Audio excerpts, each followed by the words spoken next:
What's up, everybody? I'm Dear Gamer. Welcome back to the channel. Today we are back and we are receiving our first patch for Remnant 2. Just got back from work and I was like, let me check it out. I'm loving the game, enjoying it a lot.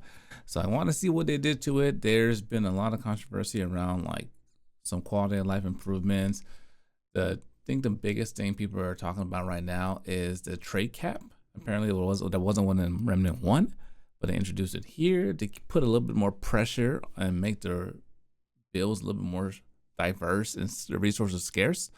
So I'm going to check this out with you guys and see what they changed to the game. Without further ado, let's dive in.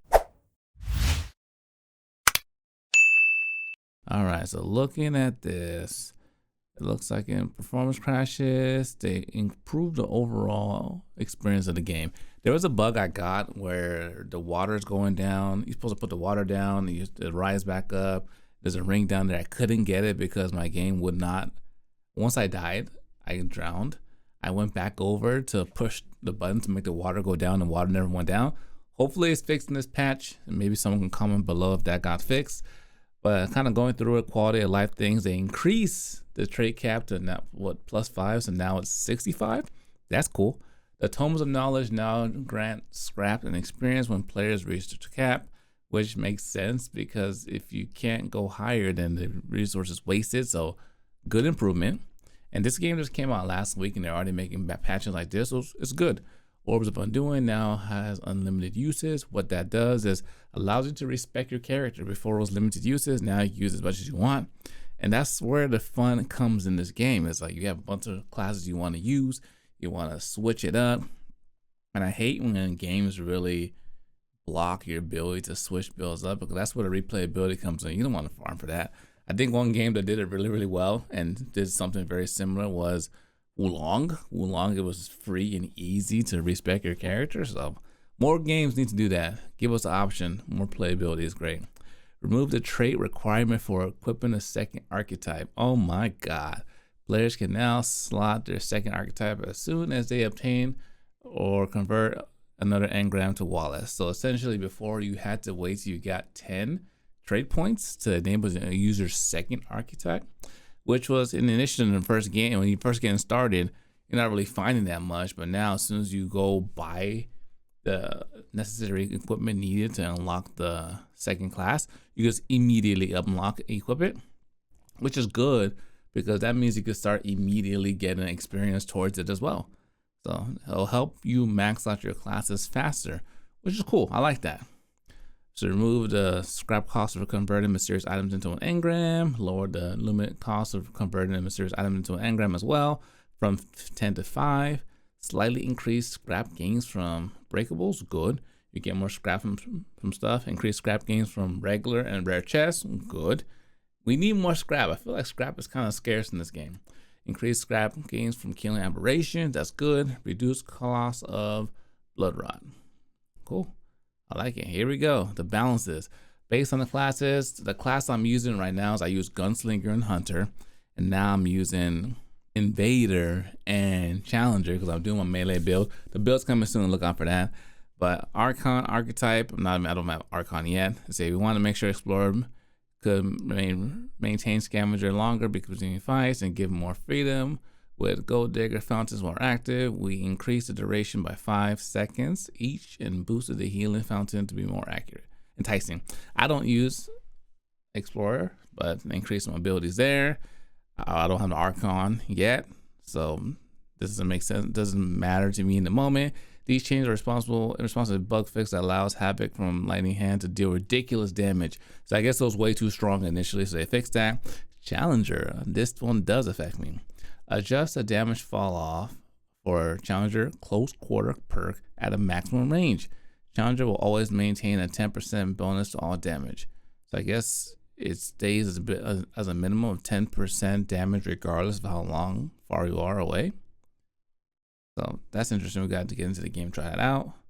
Handler, increase the handler pack, range, increase the range, increase base health of handler. Very good boy. Increase the health of the dog.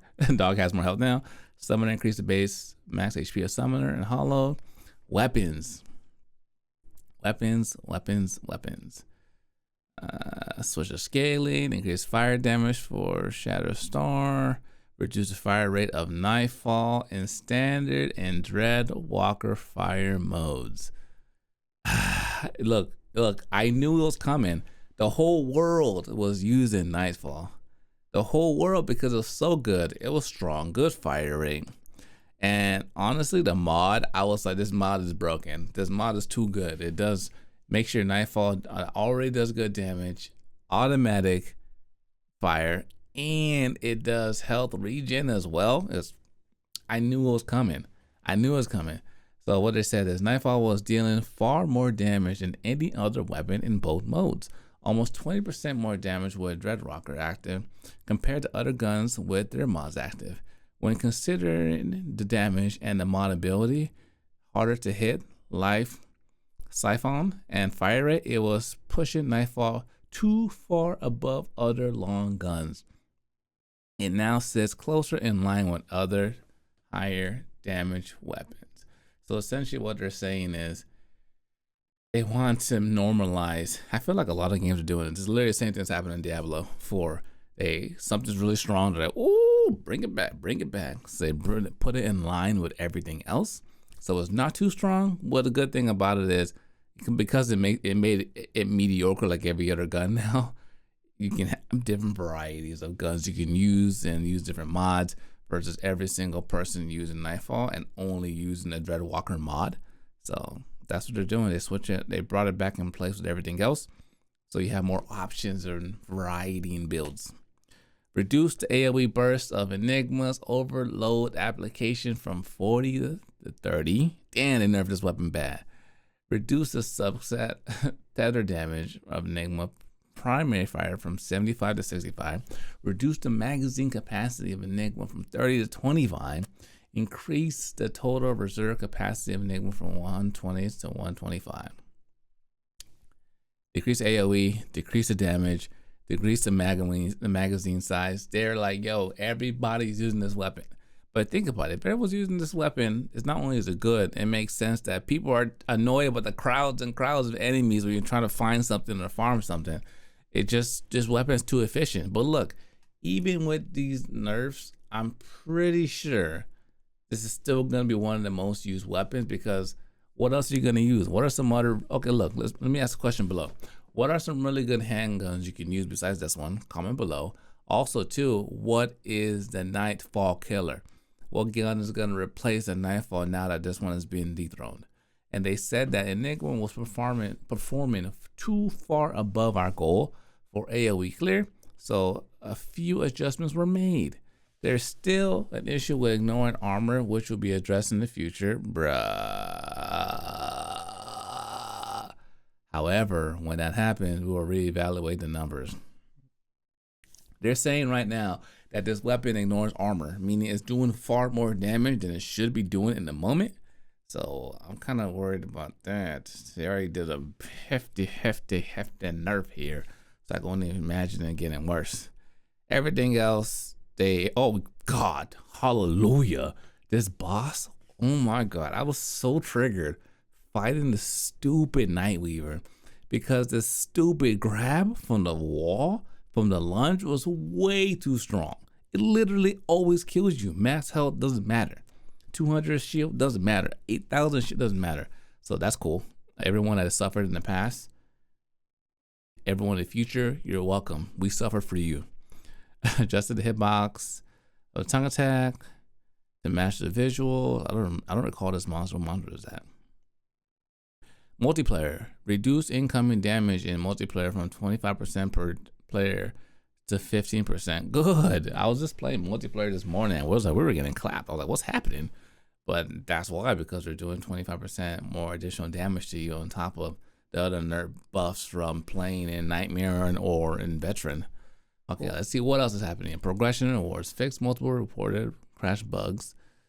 Infinite loading screens. You got rid of that. Issue where plasma cutter preventing final boss from transition to second phase. Good. I didn't know the boss had a second phase. Thanks for spoiling that. Great. Let's see. Locked out of the game. For cutscene. A lot of like lockouts of the game. Yep, so it looks like they are just going through and just fixing a bunch of small things and make the game a better experience. So I think that's the biggest thing in here. Where's my little cursor at? I'm like 70% of the way through. The biggest thing is the weapon got nerfed. All the quality of life stuff for like the infinite respecking is dope.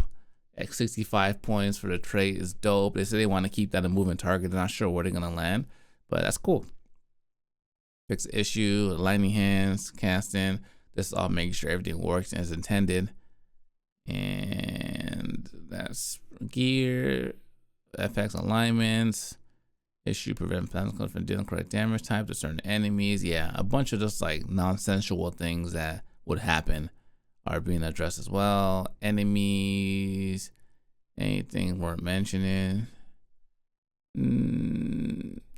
Oh, homing in on characters incorrectly. Are you sure? I hate that boss. And I think that's about it. A bunch of everything else is a bunch of like small fixes and stuff. This came out on PC today, so if you're on PC, you got to experience the new patch. Comment below how it's been for you. If you're on console, it's coming out next week. So as soon as it comes out, I'll let you guys know. But the game, Gunfire Games, this game is great. I'm enjoying it a lot more than I thought I would. I'm excited to see what they continue to do with the game in the future. It's cool to see them actually react to so quickly to the community's response from Discord, from the videos, what people have been saying. So I'm sticking with the game for the long haul. After having a good time in it.